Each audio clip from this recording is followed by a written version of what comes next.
ए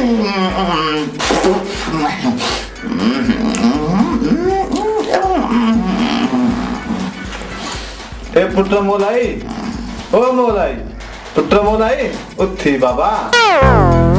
छाए चाचा सुबह सुबह जे पार में निंड ची खराब कई थी केड़े नांग खातो थे।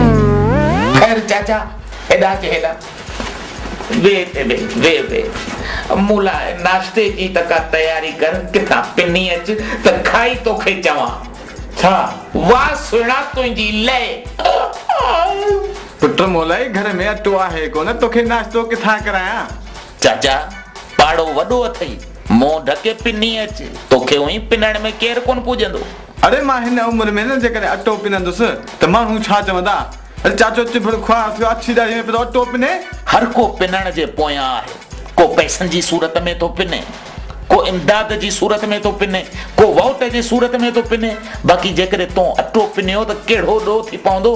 ऐं हुआ भी केड़ो तू बुश जो पुट आई जो तुंजी लय भाजी पवंदी।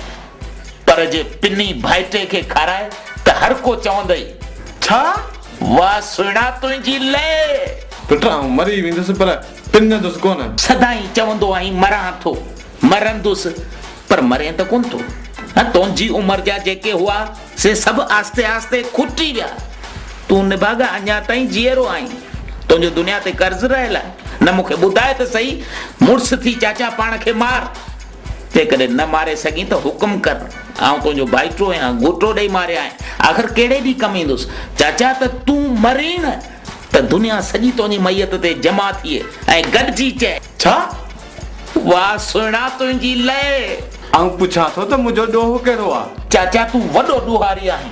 घर में का पोड़ी सोड़ी अचे थी त तू उन में मुर्गो अखियूं विझो वेठो आहीं। उन ॾींहुं बि मुंहिंजे लाइ कुंवार पसंदि करण हलिया हुआसीं। कुंवारे तन वटि कुंवार मुआरी अञा जेका कुंवार थी बि कान्हे थियण वारी हुई सा मुंहिंजे लाइ अंब जो शरबत खणी आई त तो खणी अख में रखियोसि। न्याणीअ मां अख कढे ई कोन पियो। नेठि छोरी सही सही थकी मानस खे चई चई अमा इहो मूं पोड़ो मुर्गो मुंह में अख विझो वेठो आहे। पोइ त मुंहिंजी थियण वारी ससु जूतो लाइ मूंखे आयो। मूंखे चई अबा हे त पंज वठ संग तूं घुरण आयो नी। छोरी खे ताड़ियो वरी चाचे वेठो आहे। पुट तू इनखे ग़लति न सम्झ। मुंहिंजी अखियुनि में थोरी दुंध आहे न इन करे थोरो घूरे घूरे ॾिसंदो आहियां।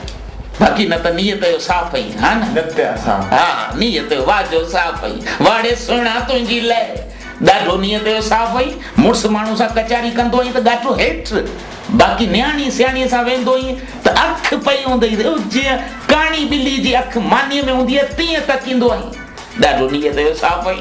पुत्र मोलाई मूंखे इहा ख़बर कान्हे ही त को जेके मां ताड़ियो वेठोसि उहा तोहारी आहे। मूं सम्झो त इहा कुंवार जी मां आहे। मुंहिंजो बि न कमु थी पए हा त पोइ ॿई गॾिजी घोट थी पऊं हा त वाह वाह थी वञे हा। चाचा हींअर उम्र आहे तुंहिंजी शादीअ जी। वात में रुगो नकली ॾंद हणायो घुमे। उन ॾींहुं पाण दावत ते हलिया हुआसीं। बोटीअ जी फिटी जो तुंहिंजी प्लेट में अची वई न बल्कि तूं फुरे खाई त मतां मोलाई न खाई वञे। हा बोटी वात में विधीअ थी। बोटी खे वात में ईअं पियो फेराई जीअं बीमार कुती मार्केट में फिरंदी आहे। अड़े चाचा बोटी खाइण जो सलीको न हुजे त माण्हू बोटी में हथ छो विझे। तूं अटे जी लेटी ठाहे उहा खाईंदो कर त जेको तोखे ॾिसे सो चए छा वाह सुणा तुंहिंजी